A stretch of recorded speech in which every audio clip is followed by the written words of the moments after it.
السلام علیکم ورحمۃ اللہ وبرکاتہ۔ ان الحمد للہ والصلاة والسلام علی محمد بن عبد اللہ وعلی آلہ ومن والاه۔ فاعوذ باللہ من الشیطان الرجیم، بسم اللہ الرحمن الرحیم۔ تتجافى جنوبهم عن المضاجع يدعون ربهم خوفا وطمعا ومما رزقناهم ينفقون۔ وقال النبي صلی اللہ علیہ وسلم: افضل الصلاة بعد صلاة المکتوبة صلاة في جوف الليل۔ ونبی امامۃ رضی اللہ تعالی عنہ قال قال رسول اللہ صلی اللہ علیہ وسلم: علیکم بقیام اللیل فإنه دأب الصالحین قبلکم وهو قربۃ لکم الی ربکم ومغفرۃ للسیئات ومنحاۃ عن الاثم او کما قال رسول اللہ صلی اللہ علیہ وسلم۔ میرے محترم عزیز سامعین، میں آپ تمام حضرات کا اپنے اس پروگرام کے اندر استقبال کرتا ہوں۔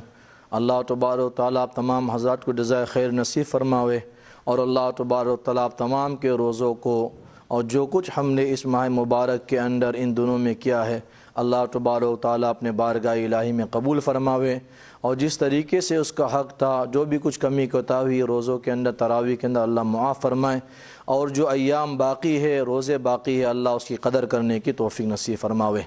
محترم عزیز سامعین، میں نے آپ حضرات کے سامنے سورہ الف لام میم سجدہ کی ایک آیت کی تلاوت کی ہے، اور امام الانبیاء محمد رسول اللہ صلی اللہ علیہ وسلم کی دو حدیث مبارکہ پڑھی ہے۔ ان آیتوں کے اندر اور حدیثوں کے اندر اللہ تبارک تعالیٰ نے ہمارے اور آپ کے سامنے نماز تہجد کے فضائل کو بیان کیا ہے۔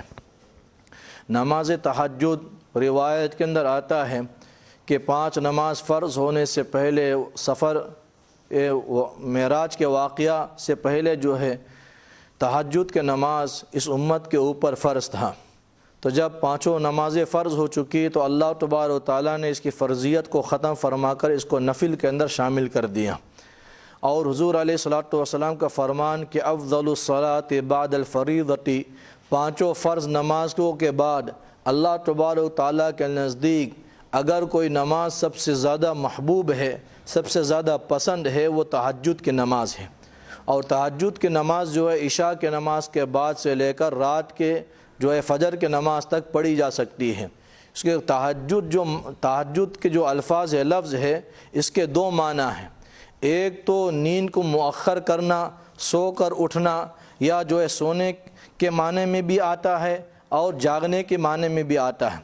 سونے کے معنی میں بھی آتا ہے اور جاگنے کے معنی میں بھی آتا ہے۔ مطلب یہ ہے کہ پہلے کچھ جو ہے رات کا کچھ حصہ آپ جاگ جائیں، نماز کے اندر جو ہے ذکر میں، تلاوت کے اندر جو ہے آپ صرف کر لیں عشاء کے نماز کے بعد، پھر جو ہے سو جائے، یعنی سونے کو مؤخر کر لیں۔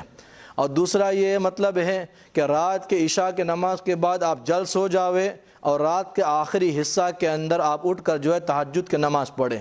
اور غرض کے دونوں معنی کے لیے یہ الفاظ استعمال ہوتے ہیں، لیکن عموماً جو ہے تہجد جو ہے، جو حضور صلی اللہ علیہ وسلم سے چلا آیا ہے، جس کے جو پریکٹس حضور علیہ الصلوۃ والسلام کی ہے، اور صحابہ اکرام رضی اللہ تعالیٰ اجمعین کے جو معمولات ہمیں اور آپ کو ملتے ہیں، تو آپ صلی اللہ علیہ وسلم کی یہ عادت شریفہ ہے اور صحابہ اکرام کی یہ عادت ہے کہ آپ صلی اللہ علیہ وسلم اور صحابہ جو ہے تہجد کو رات کے آخری حصہ میں جو ہے پڑھا کرتے تھے۔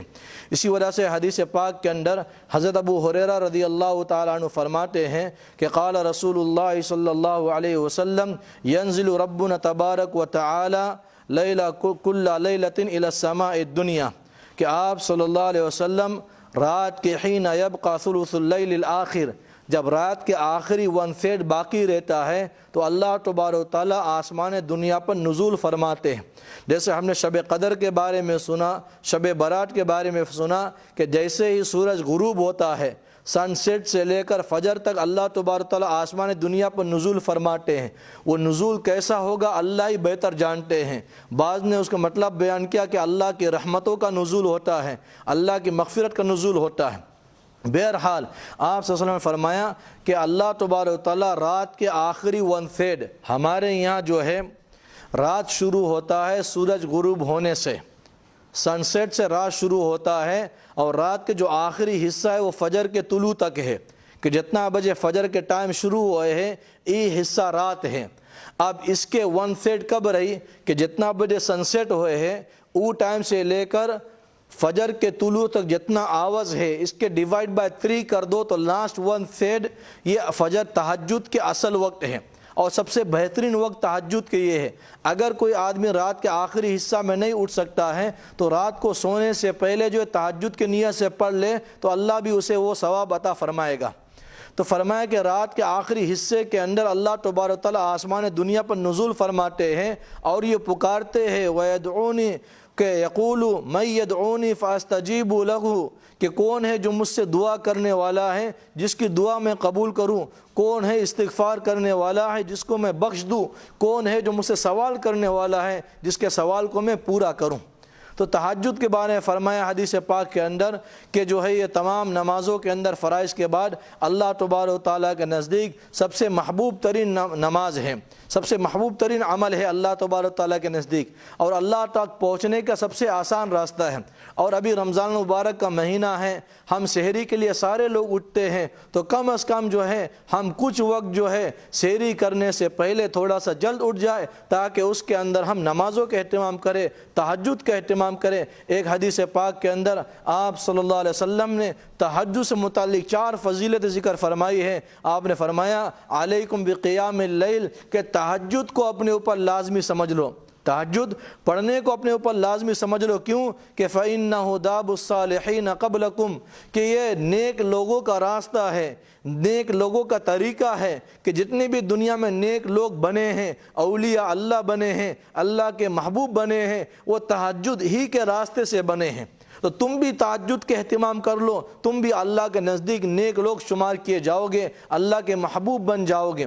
اور دوسرا فرمایا وَهُوَ قُرْبَةٌ لَكُمْ إِلَىٰ رَبِّكُمْ اور اللہ کو تبارک و تعالیٰ کے قریب ہونے کا بہت آسان راستہ ہے اور بہت آسان ذریعہ ہے۔ اور آگے فرمایا وَمُكَفِّرَةٌ لِلسَّيِّئَاتِ یہ گناہوں کو جو ہے گناہوں سے بچنے کے لیے بہت آسان راستہ ہے۔ اور فرمایا کہ یہ جو ہے وہ منحات علی فرمایا کہ اس کے ذریعے سے اللہ تبارک تعالیٰ گناہوں کو معاف فرما دیتے ہیں، اور تہجد کے برکت سے اللہ تبارک تعالیٰ انسان کو جو ہے گناہوں سے حفاظت فرماتے ہیں کہ جب انسان تہجد کا اہتمام کرتا ہے تو اللہ تبارک تعالیٰ اس تہجد کے برکت سے اس کے گناہوں کو معاف فرماتے ہیں اور اللہ اس کے گناہوں سے حفاظت فرماتے ہیں۔ آخری مسئلہ ذکر جو کرنا ہے کہ تہجد کے کتنے رکعات ہے، تو 2 حدیثیں ہمارے آپ کے سامنے ہیں۔ امی عائشہ رضی اللہ تعالیٰ عنہ روایت فرماتی ہے قان النبی صلی اللہ علیہ وسلم یصلی من اللیل 13 رکعتا منها الوتر ورکعتان الفجر کہ حضور صلی اللہ علیہ وسلم رات کو جو ہے 13 رکعت نماز پڑھا کرتے تھے، جن میں سے فرمایا منها الوتر ورکعتان الفجر فجر کی 2 سنت، 13 میں سے 2 سنت نکال دے 11 بنتا ہے، اور اسی طریقے سے جو ہے 3 رکعت وتر نکال دیں تو 8 رکعت تہجد پڑھنے کا معمول تھا۔ اور عموماً حضور صلی اللہ علیہ وسلم کے تہجد کے نماز 8 رکعت پڑھنے کا معمول تھا، تو 13 میں سے 8 رکعت تہجد ہے، 3 رکعت جو ہے وتر ہے، اور 2 رکعت فجر کی جو ہے سنت ہے۔ اور دوسری روایت کے اندر ہے کہ حضرت مسروق رحمہ اللہ فرماتے ہیں کہ قال سألت عائشہ رضی اللہ تعالی عنہ فرماتے کہ میں نے عائشہ رضی اللہ تعالی عنہ سے پوچھا کہ عنی صلاۃ رسول اللہ صلی اللہ علیہ وسلم باللیل کہ آپ صلی اللہ علیہ وسلم رات کے جو ہے رات کے نماز کے بارے میں حضور امی عائشہ سے پوچھا تو فرمایا کہ 7 و9 و11 رکعتا سوا رکعت الفجر، ایک میں فرمایا 7 کہ 7 رکعت پڑھتے تھے، اور فرمایا و9 9 رکعت پڑھتے تھے، اور تیسرا فرمایا 11 رکعت پڑھتے تھے فجر کے سنت کے علاوہ۔ اب 7 رکعت کے اندر جو ہے 4 رکعت تہجد کی نماز، 3 رکعت جو ہے وتر کی نماز، 60 ہوا۔ 9 رکعت کے اندر 6 رکعت جو ہے تہجد کی نماز، 3 رکعت وتر کی نماز، 9 ہوا۔ 11 رکعت کے اندر 8 رکعت تہجد کی نماز، 3 رکعت جو ہے وتر کی نماز، یہ 11 ہوا۔ تو حضور صلی اللہ علیہ وسلم 4 رکعت پڑھنا بھی ثابت ہے، 6 رکعت پڑھنا بھی ثابت ہے، زیادہ سے زیادہ 8 رکعت پڑھنا ثابت ہے۔ تو انشاءاللہ ہم اس کی احتیاط کرتے رہیں گے۔ آخری حدیث ہے امام الانبیاء محمد رسول اللہ صلی اللہ علیہ وسلم نے فرمایا ان فی الجنت غرفا یرا ظاہرها من باطنها وباطنها من ظاہرها کہ جنت کے اندر ایک دروازہ ہے، جنت کے اندر جو ہے ایسے محلات ہیں، غرفہ کمرے ہیں، یرا ظاہرها من باطنها وباطنها من ظاہرها کہ جس کے جو ہے اندر کی چیزیں باہر سے نظر آئے گا اور باہر کی چیزیں اندر سے نظر آئے گا، ہے نا؟ اندر کی چیزیں باہر سے یہ اپنے جنت کے باہر رہے گا تو باہر سے اندر کی چیزیں نظر آئے گا. جو میرا جنت ہوگا مجھے اپنے جنت کے جو ہے باہر سے جو ہے اندر کی چیزیں نظر آئے گا، دوسرے کو نظر نہیں آئے گا. اور فرمایا کہ اندر بیٹھا رہے گا باہر کی چیزیں نظر آئے گی. تو فرمایا کس کے لیے ہے؟ لمن اطعم الطعام وافشى السلام وصلى بالليل والناس نيام، کہ جو لوگوں کو کھانا کھلاوے. اور کھانا کھلانے کے بہت بہترین موقع رمضان المبارک کا مہینہ ہے. ہم جو ہے افطار مسجد میں نہیں کر سکتے تو کم از کم جو ہے گروسریز وغیرہ دے کر یا افطاری کا سامان کسی غریب کو کسی کو بھی دے دیں گے، اللہ جو ہے ہمیں وہ اجر عطا فرمائے گا. یا دوسرا، اس موقع کے اندر ایسے حالات کے اندر جو ہے کووڈ-19 کے اندر اکثر لوگ ایسے جن کے کام کاج نہیں ہیں، گھر میں کھانے پینے کی پریشانی ہے، اگر ہم گروسریز وغیرہ ان کو بھی دے دیں گے، جن کو بھی دیں گے چاہے وہ مسلمان ہو یا غیر ہوں، اللہ وہ اجر ہمیں اور آپ کو عطا فرمائے گا. تو فرمایا لمن اطعم الطعام، جو لوگوں کو کھانا کھلائے، وافشى السلام، اور سلام کو آپس کے اندر پھیلائے، وصلى بالليل والناس نيام، اور تہجد کی نماز پڑھے، ان کو اللہ تبارک تعالیٰ یہ اجر عطا فرمائے گا، یہ محل عطا فرمائے گا. اسی وجہ سے آیت میں فرمایا فلا تعلم نفس ما اخفی لهم من قرۃ اعین، کہ تہجد کے اہتمام کرنے والوں کے لیے اللہ نے جنت میں وہ نعمتیں تیار کر کے رکھی ہے کہ جو ان کی آنکھوں کے لیے ٹھنڈک ہے. اور ایک روایت میں فرمایا، اللہ فرماتے ہیں، اللہ کے نبی صلی اللہ علیہ وسلم نے فرمایا کہ میرا اللہ یہ فرماتا ہے اعددت لعبادی الصالحین ما لا عین رأت ولا اذن سمعت ولا خطر علی قلب بشر، کہ میں نے اپنے نیک بندوں کے لیے جنت میں ایسی نعمتیں تیار کر کے رکھی ہے جو کسی کی آنکھ نے دیکھا نہیں ہے، کسی کے کان نے سنا نہیں ہے، کسی بشر کے دل پہ تصور نہیں گزرا. پھر سوال یوں آتا ہے، سوال یہ پیدا ہوتا ہے کہ جنت کے بارے میں قرآن پاک کے اندر اللہ نے جنت کو بیان کیا، حدیث پاک میں اللہ کے نبی نے جنت کو بیان کیا، علماء نے لکھا ہے یہ صرف سمجھانے کے لیے بیان کیا، یہ بتانے دے گا وہ کچھ جو ہمارے وہم اور گمان کے اندر بھی نہیں آئے گا. تو آج میرے محترم عزیزوں، اس رمضان مبارک کے اندر ہم تہجد کا اہتمام کریں. اللہ تبارک تعالیٰ ہم تمام کو زیادہ سے زیادہ نوافل پڑھنے کی توفیق نصیب فرماوے. محترم عزیز سامعین، آج کا ہمارا سیکھنا سکھانا عربک الفابیٹس کے اندر بھی انشاءاللہ ہم صرف 2 حرف کو سیکھیں گے. اس میں سے پہلا حرف یہ ہے نون ہے، نون، اور دوسرا جو ہے واو ہے. نون دوبارہ پڑھ لیں انشاءاللہ 3 مرتبہ انشاءاللہ کم از کم ہم پڑھیں گے. نون، نون، نون.